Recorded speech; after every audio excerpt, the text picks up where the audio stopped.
अस्सलाम वालेकुम दोस्तों, आज एक नई वीडियो के साथ दोबारा हाजिर हुए हैं। आज की जो वीडियो है वो है मैं आज आपको बताऊंगा कि 491 वीज़ा जो है ना वो कैसे अप्लाई करते हैं। ठीक है, उनके डिफरेंट स्टेप्स क्या हैं। ठीक है, सबसे पहले तो हम रिक्वायरमेंट्स की बात कर लेते हैं कि कौन कौन सी रिक्वायरमेंट है 491 के लिए। सही है, सबसे पहले जो रिक्वायरमेंट है ना वो बंदा जो है स्किल्ड होना चाहिए। ठीक है, उसका मिनिमम 2 या 3 ईयर्स का एक्सपीरियंस जो है ना आउटसाइड द ऑस्ट्रेलिया होना चाहिए। ठीक है, ये पहली जो है ना वो उसकी डिमांड है। दूसरी है एज रिक्वायरमेंट। एज रिक्वायरमेंट ये है कि 45 ईयर्स से कम होना चाहिए। ठीक है, तीसरी रिक्वायरमेंट है इंग्लिश प्रोफिशिएंसी।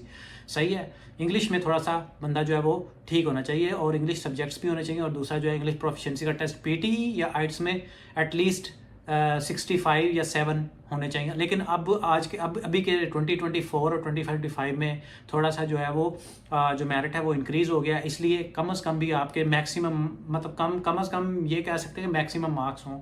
ठीक है, ताकि आपका जो है ना प्रोफाइल सबसे ऊपर चली जाए। ठीक है, और थर्ड है कि आपके पास जो है ना स्टेट की नॉमिनेशन हो किसी की। ठीक है, तब आप अप्लाई कर सकते हैं, या फिर फैमिली स्पॉन्सरशिप। फॉर एग्जांपल आपकी वाइफ के जो है ना 491 के ऊपर चली गई है तो वो क्या करती है, आपको स्पॉन्सर कर सकती है।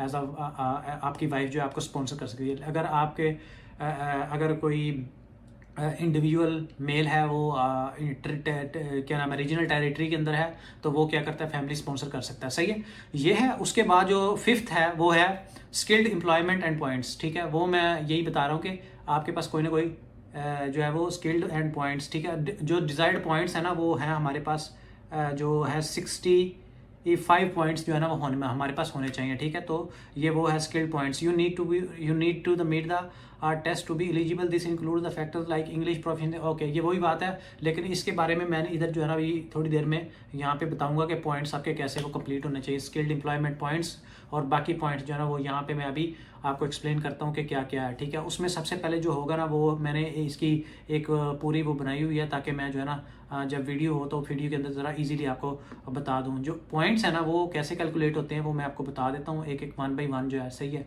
सबसे पहले जो है आपने क्या करना है, पॉइंट्स कैलकुलेटर का यहाँ पे बार कोड आ रहा है। ठीक है, बार कोड को स्कैन करें। ठीक है, उसके बाद आप जो है ना ये अगर आप देखें तो मैंने स्किल्ड वर्क रीजनल जो है सिलेक्ट किया, फिर मैंने एज सेलेक्ट की है 22 से 33 ईयर्स तक। ठीक है, फिर मैंने जो है वो यहाँ पे अगर आप देखें तो मैंने देखा कि सिलेक्ट किया है skilled how would you rate your English ability, language ability. ठीक है, कम्पिटेंट इंग्लिश। ठीक है, उसके बाद मैंने फिर नीचे सेलेक्ट किया ओवरसीज स्किल्ड एम्प्लॉयमेंट। ठीक है, ये मैंने सेलेक्ट किया। उसके बाद जो है वो क्या है नेक्स्ट, ऑस्ट्रेलियन स्किल्ड एम्प्लॉयमेंट। अगर आपकी पहले ओवरसीज स्किल्ड एम्प्लॉयमेंट जो है वो आउटसाइड ऑस्ट्रेलिया है, वो मैंने 5 to 8 ईयर सेलेक्ट की, और फिर मैंने ऑस्ट्रेलिया के अंदर मैंने कर दी वो लेस देन 1 ईयर या वो ना होने के बराबर ही होती है। ठीक है, मोस्टली लोगों की। फिर जो है वो एजुकेशनल क्वालिफिकेशन जो है ना अगर आप देखेंगे यहाँ पे नज़र आ रहा होगा आपको। सही है, तो वो मैंने सेलेक्ट कर दिया, वो मैंने लिखा है बैचलर डिग्री है मेरी। ठीक है, वो मैंने ये सबसे पहला स्टेप्स है 491 को अप्लाई करने के लिए पॉइंट्स का। ठीक है, तो फिर मैंने सेलेक्ट किया ऑस्ट्रेलियन स्टडी रिक्वायरमेंट। ठीक है, कि आपकी जो है एटलीस्ट 1 ईयर की डिग्री होनी चाहिए। ठीक है, ऑस्ट्रेलियन स्टडी रिक्वायरमेंट तो वो मेरी नहीं है, तो मैंने उसको नो यहाँ पे हम आप यस कर सकते हैं या नो कर सकते हैं। नो करेंगे फिर भी ऑप्शन आगे आएंगे। ठीक है, मैंने इधर यस कर दिया वैसे ही। ठीक है, उसके बाद क्रीडेंशियल कम्युनिटी लैंग्वेज। ठीक है, और उसके बाद have you been accredited by professional level और अबव। ठीक है, ये आप पढ़ लीजिएगा, इसके ऊपर लिखा हुआ है सारा कुछ। ठीक है, ये पॉइंट्स बेसिकली कैलकुलेट करने के लिए तो आप को अपने हिसाब से इसको सेट करके ना, मैं इसलिए बता रहा हूँ ताकि आपको सब कुछ पता चल जाए कि मैं कैसे कैसे पॉइंट्स जो है कैलकुलेट करता हूँ। ठीक है, तो आपने अपने हिसाब से क्राइटेरिया चेक करके ना अपना हर इंडिविजुअल जो है वो अपना क्राइटेरिया चेक करने के बाद वो इसको कर सकता है। फिर नॉमिनेशन एंड स्पॉन्सरशिप अगर आपके पास है तो भी ठीक है, अगर नहीं है तो फिर आपके वो टोटल पॉइंट्स देख रहे हैं नीचे जो है ना, ये इसके ऊपर आप देख रहे हैं 80 पॉइंट्स बने हैं टोटल। तो ये वो आपको कर रहा है, बता रहा है कि आपके टोटल जो पॉइंट्स बने हैं ना टोटल ओवरऑल वो कितने बने हैं। सही है, तो ये फाइनल पॉइंट्स जो है ना वो आपको नजर आ गए होंगे। सही है, नेक्स्ट चलते हैं। ये पॉइंट्स की बात मैंने कर ली, उसके बाद जो नेक्स्ट इसके अंदर चीज़ है ना, जो नेक्स्ट पॉइंट था मैंने कहा था स्किल्ड एम्प्लॉयमेंट एंड पॉइंट्स, उसकी बात हो गई है अभी की है। उसके बाद जो है हमारे पास है हेल्थ एंड कैरेक्टर रिक्वायरमेंट। ठीक है, आपका जो है वो एक तो मेडिकल होगा, मेडिकल होने के बाद जो होता है इस पॉइंट्स के बाद जो होता है मेडिकल, और मेडिकल के बाद फिंगरप्रिंट वगैरह होते हैं। ठीक है, उसके बाद लिविंग इन रीजनल एरिया। जब आपके पास 491 आएगा उसके ऊपर प्रॉपरली लिखा होगा कि आप रीजनल एरिया के अंदर रह सकते हैं, और वीज़े का नाम होगा सब क्लास 491 स्किल्ड रीजनल प्रोविजनल, इस तरह करके लिखा होगा पूरा नाम। ठीक है, तो ये हो गया पहला स्टेप इस पूरे प्रोसेस का। ठीक है, नेक्स्ट स्टेप जो मैं आपको बताने लगा हूँ ना वो है और ऑक्यूपेशन लिस्ट जो होती है, ठीक है, जो भी स्किल है ना वो आपके ऑक्यूपेशन लिस्ट में भी आनी चाहिए, ठीक है। वो मैं आपको बता देता हूँ कौन कौन से जो ऑक्यूपेशन हैं वो 491 के लिए एलिजिबल हैं, ठीक है। रीजनल ऑक्यूपेशन लिस्ट, ठीक है, ROL कहते हैं उसको, सही है। उसमें सबसे पहले अकाउंटेंट्स का है, फिर आर्किटेक्ट्स का है, फिर सॉफ्टवेयर एंड एप्लीकेशन प्रोग्रामर्स का है, उसके बाद फिर क्या रजिस्टर्ड नर्स है, फिर कंस्ट्रक्शन एंड प्रोजेक्ट मैनेजर्स हैं। ये सारी मैं लिस्ट जो है ना यहाँ पे इसको प्लेस कर दूंगा, सही है, ताकि आप इजीली जो है ना पता कर सकें आप किस कैटेगरी में लाई करते हैं, सही है। उसके बाद जो है प्राइमरी स्कूल टीचर्स हैं, इलेक्ट्रिशियंस हैं, कारपेंटर्स हैं, शेफ्स हैं, प्लम्बर्स हैं, मोटर मैकेनिक्स हैं, ठीक है। ये वही हैं मैकेनिक्स जो गाड़ी के मैकेनिक्स होते हैं या किसी और चीज़ के मैकेनिक होते हैं, वो वाले हैं, ठीक है। तो ये जो है ना वो है, एक ये होता है स्किल्ड ऑक्यूपेशनल लिस्ट होती है, एक जो है स्टेट टेरिटरी ये नॉमिनेशन लिस्ट होती है, ठीक है। जो ये दो SOL और ये जो है ना स्टेट नॉमिनेशन लिस्ट भी होती है, ठीक है। ये दो तरह की होती हैं ऑक्यूपेशन एलिजिबिलिटी, ठीक है। दो तरह के ऑक्यूपेशन एलिजिबिलिटी होती हैं, एक होती है skilled occupation list, state nominated list होती है, ठीक है। अब नेक्स्ट चलते हैं, जो बहुत ही इंपॉर्टेंट है, नेक्स्ट स्टेप क्या है आपने जो उसके अंदर करना है वो ये है कि हम अब डिस्कस करते हैं पूरा ये इस पूरे 491 के अंदर ना कौन कौन से स्टेप्स होते हैं। सॉरी अगर वीडियो लंबी हो रही है, क्योंकि अगर आप वीडियो एंड तक देखेंगे तो आपको पूरी चीज़ें समझ आ जाएंगी, क्योंकि मैं जो है पूरी की पूरी वीडियो भी ऐड करता हूँ, यहाँ पे इमेजेस भी ऐड करता हूँ। दूसरा आपकी इजीनेस के लिए मैंने ना बारकोड भी ऐड किए हुए हैं ताकि आप इजीली जो है ना वो स्कैन कर सकें, ठीक है। तो मैं वीडियो के स्टार्ट में ही लगा दूंगा बारकोड स्कैनिंग जो है, ताकि आप जो है ना आगे पूरी वीडियो देखेंगे तो आपको सारा समझ आ जाएगा, ठीक है। सबसे पहले जो है ना आपने एलिजिबिलिटी चेक करनी है, जैसे कि हमने पहले बात की, एज, ऑक्यूपेशन, स्किल असेसमेंट और इंग्लिश लैंग्वेज। ये बहुत ही 4 इंपॉर्टेंट जो है ना चीज़ें हैं जो 491 के लिए ज़रूरी होती हैं, ठीक है। सेकंड स्टेप्स जो है submit an expression of interest, ठीक है। ये एक्सप्रेशन ऑफ इंटरेस्ट की मैंने यहाँ पे वो लगा दी है, जो इमेज है, ठीक है, जो कैसे जाना है, जो EOI कैसे सबमिट करनी है, ठीक है। EOI कैसे सबमिट करनी है वो मैं आपको वैसे अभी वीडियो के अंदर भी इधर वीडियो भी लगा देता हूँ, ठीक है, ताकि आपको इजीली समझ आ जाए, ठीक है। ये जो है वो दूसरा जो है वो इमेज जो है वीडियो मैं यहाँ पे लगा रहा हूँ, उसके अंदर जो जो है ना चीज़ें, उसमें सबसे पहले क्या है, सबमिट EOI करना है। EOI करने के बाद स्टार्ट एन EOI के बाद आपने जाना है उस एंड पे, ये लिखा हुआ है सबमिट एन EOI, ठीक है। जैसे सबमिट एन EOI के ऊपर जाएंगे तो देखें आगे टर्म्स एंड कंडीशन लिखी हुई हैं, ठीक है। And I have read all, ये टर्म्स एंड कंडीशन को सिलेक्ट करना है और फिर आपने नेक्स्ट जाना है।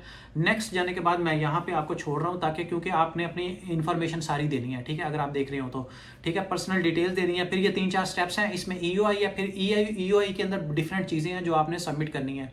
सबसे पहले तो आपने अपना जो है वो जो भी वो इन्फॉर्मेशन मांगे, पर्सनल डिटेल तो ऑलरेडी सबमिट हो जाएंगी। उसके बाद वो बैंक स्टेटमेंट मांगेगा, एज प्रूफ मांगेगा, बर्थ सर्टिफिकेट मांगेगा, उसके बाद आपकी सैलरी स्लिप्स मांगेगा और बहुत सारी जो चीज़ें हैं ना जो रिक्वायर्ड होंगी EOI के अंदर। इसी के नेक्स्ट स्टेप के अंदर जब आपका अकाउंट बन जाएगा तो इसके अंदर वो सारी चीज़ें वो आपके लिए मांगेगा और फिर क्या होगा, आप जो है ना अपना EOI सबमिट कर देंगे। जब सबमिट कर देंगे तो आपको कुछ देर के बाद या तो पॉजिटिव रिप्लाई आएगा, फिर या तो फिर नेगेटिव रिप्लाई आएगा, ठीक है। अगर आपकी प्रोफाइल बहुत अच्छी हुई तो आपको पॉजिटिव रिप्लाई आएगा नॉमिनेशन का, और अगर एक्सप्रेशन ऑफ इंटरेस्ट अगर आपको एक्सेप्ट हो जाता है। उसके भी ना 2-3 स्टेजेस हैं, वो उसके बारे में मैं बता देता हूँ एक्सप्रेशन ऑफ इंटरेस्ट के अंदर क्या क्या स्टेजेस हैं, ठीक है। उसमें जो सबसे पहले स्टेज है ना वो ये है कि आपने स्टार्ट योर EOI, ठीक है, जो मैंने अभी प्रोसेस यहाँ पे बता दिया, ठीक है। Add required information, submit your EOI, receive visa invitation, ठीक है। जब आपको वीज़ा इन्विटेशन जो है वो भेजेंगे, ठीक है, EOI भेजेंगे, उसके बाद वीज़ा इन्विटेशन भेजेंगे। वीज़ा इन्विटेशन के बाद आप वीज़ा की एप्लीकेशन जो है वो लॉन्च करेंगे 2 मंथ 60 डेज़ के अंदर अंदर, ठीक है। और फिर जो है ना आपने बाकी सारे जो काम है, जो भी जो वीज़ा एप्लीकेशन जो लॉन्च करने के दरमियान में भी वही काम होते हैं जो आपने EOI के अंदर सबमिट किए डॉक्यूमेंट्स, वही आपने वीज़ा एप्लीकेशन के अंदर भी सबमिट करने हैं, सही है। ये पूरा काम है इसके अंदर। तो ये आपने करने के बाद क्या करना है, जो है वो आपने वेट करना है, बस ये चीज़ है। अब ये EOI का हो गया, EOI तक हमने बात कर ली थी। पहला स्टेप मैंने किया था चेक एलिजिबिलिटी, दूसरा स्टेप्स है submit an expression of interest. उसके अंदर जो है आपने स्किल सेट पे अकाउंट बनाना है, वही मैंने बता दिया, सबमिट EOI को स्किल सेट ही कहते हैं, ठीक है। और उसके बाद क्या है, ऑब्टेन नॉमिनेशन और स्पॉन्सरशिप, ठीक है। जब आप स्किल सेट पे जाके EOI सबमिट करेंगे, उसका मैं QR कोड अभी इधर लगा दूंगा, ठीक है।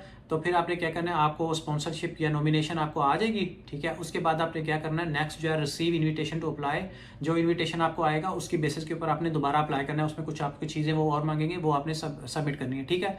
नंबर 5 पे है प्रिपेयर डॉक्यूमेंट, ठीक है। जितने भी identity document, skill assessment, English test results, nomination, sponsorship, work and education records, health and character requirements, ठीक है। ये सारी चीज़ें आपने करनी है। स्टेप 6 है लॉज वीज़ा एप्लीकेशन, ठीक है। ये सारे स्टेप्स जो है ना, मैं जैसे जैसे बोल रहा हूँ ना, मैं यहाँ पे ऐड भी कर दूंगा ताकि आपको इजी से समझ आ जाए, ठीक है। तो जो वीज़ा एप्लीकेशन फ़ीस है पर पर्सन, जो प्राइमरी पर्सन है उसकी है 4640 4640, जो अभी लेटेस्ट फीस है ना 2024 और 2025 की, ये आपने सबमिट करनी है, ठीक है।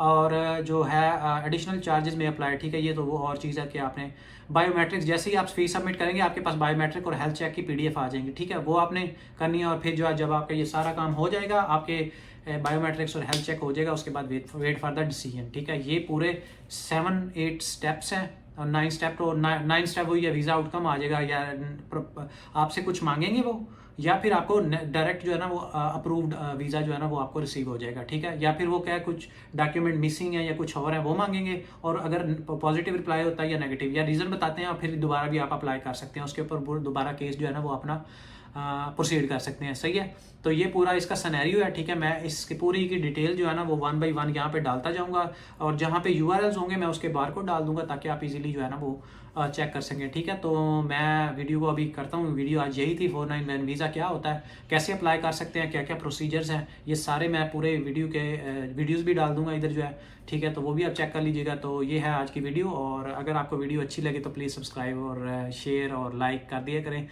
इससे मुझे मोटिवेशन मिलता है कि मैं और अच्छे से अच्छा जो कंटेंट अब आपके लिए बन सकता है ना वो मैं बनाऊँ, सही है। और अगर आपको ऑस्ट्रेलिया के अंदर कोई इन्फॉर्मेशन चाहिए बिजनेस रिलेटेड किसी भी तरह की, तो आप मुझे कमेंट सेक्शन में बता सकते हैं। Thank you so much, bye bye.